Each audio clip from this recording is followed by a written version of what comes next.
একজন উপদেষ্টা আপনারা ছদ্মবেশে বের হন, ছিনতাইকারীর কবলে পড়লে থানা থেকে আহ্বান করলে পুলিশের কি সাহায্য পাওয়া যায় এটা আপনারা সরেজমিনে দেখেন। এবং আমার এই বক্তব্যের পরে সবাই সেখানে করতালি দিয়ে সমর্থন দিয়েছে। আমরা মনে করি এই সরকার ক্ষমতায় আছে ঠিকই, কিন্তু তাদের কর্তৃত্বটা এখনও সুস্পষ্টভাবে হয় নাই। ফলে এরকম কর্তৃত্বহীন অবস্থায় যে কোনো নির্বাচন হবে আমাদের জন্য বিপজ্জনক।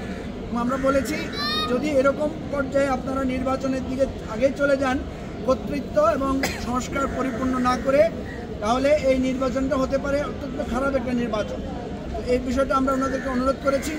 আরেকটা সর্বশেষ যেটা বলেছি যে আমরা কিন্তু আগেই সংস্কার কমিশনগুলোকে আমরা লিখিত আমাদের 5টা কমিশনকে আমরা প্রস্তাব দিয়েছি।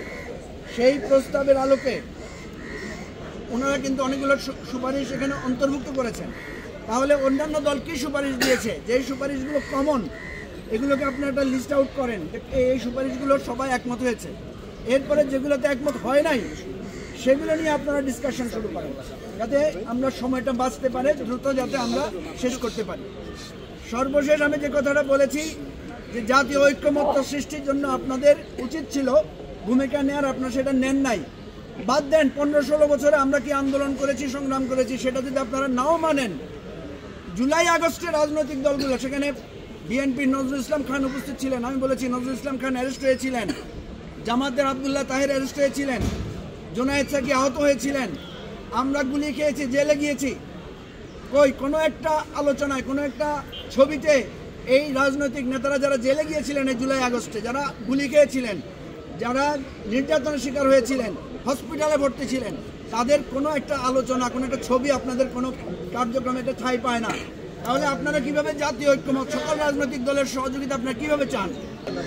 উনি বলেছেন যে আন্তর্জাতিকভাবে অনেকগুলো জায়গা থেকে বাংলাদেশের অর্থনৈতিক উন্নয়নের জন্য উনি অসাধারণভাবে সাহায্য আশ্বাস পেয়েছেন এবং উনি মনে করেন যে আমাদের অর্থনীতিটা একদম একটা পারফেক্ট জায়গায় নিয়ে যাওয়া সম্ভব যদি আমরা সেই সহযোগিতাটা পাই। দ্বিতীয় হচ্ছে জাতিসংঘের যে সহযোগিতার কথা উনি বলেছেন, যেটা আমাদের জন্য একটা বিরাট মাইল ফলক, সেটা তিনি বলেছেন। কিন্তু তিনি সেটা বলেছেন যে বিদেশিরা ওনাকে বলেন যে আমরা তো তোমাকে অর্থনৈতিকভাবে সাহায্য করতে পারবো, কিন্তু আমরা তোমাদের যে সংস্কার সেটা তো আমরা করতে পারবো না, সেটা তোমাদেরকে করতে হয়। সেই জন্য উনি বলেছেন যে আমরা এই সংস্কারের জন্য সকলের একটা সহযোগিতা দরকার। তো এই জায়গাটা আমার কাছে খুবই ভালো লেগেছে, উনি আজকে সে আহ্বানটা জানিয়েছেন। আমরা আমাদের এবি পার্টির পক্ষ থেকে ওনাকে ধন্যবাদ দিয়েছি, তবে আমরা ওনাকে কয়েকটা সমালোচনা করেছি। আমরা বলেছি যে প্রথম যেদিন আপনার সাথে সাক্ষাৎ হয়েছিল সেদিনই আমরা বলেছিলাম যে আপনি রাজনৈতিক দলগুলোর সাথে ঐক্যমত্য প্রতিষ্ঠার জন্য একটা টিম তৈরি করে দেন, কিন্তু আপনি সেটা করেন নাই, দেরি করে করেছেন। আরেকটা বিষয় আমরা সবসময় বলেছি যে এই সরকারের সঠিক কর্তৃত্ব এখনও প্রতিষ্ঠিত হয় নাই।